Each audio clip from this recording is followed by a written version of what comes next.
League of Municipalities Iloilo magahingyo sa IATF nga pahanugutan ang angkas sa motorsiklo.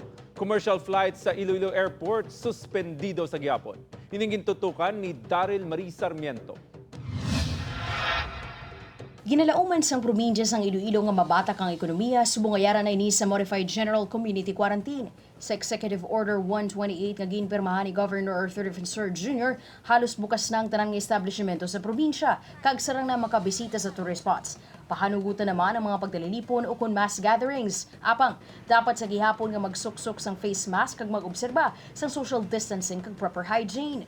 The challenge is ara sa aton kung paano naton sundon kag patigayon nun ang social distancing. Kaya mo na malang ng dipinsa nga nabilin.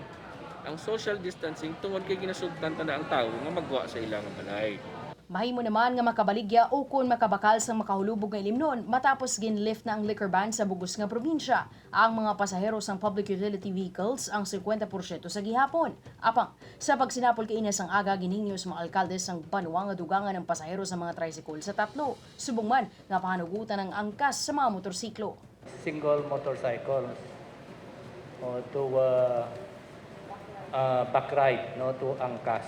Requesting the IATF and LTO to modify their issuances that only one passenger per tricycle, that it would be modified that we could allow three passengers per tricycle, one in front, may partition, one at the back, then one at the back of the driver, but there's still a partition. Samtang ginkumpirma naman sang Kaap Iloilo nga wala pa sang commercial flight sa karon sa Iloilo International Airport. Kung sa Region 6 ang aton istoryahan, wala pa subong. No? Kag gin-mention ko kayo na atong advisory ni Director Arcilia suspending sang sales ng tickets ng airline companies.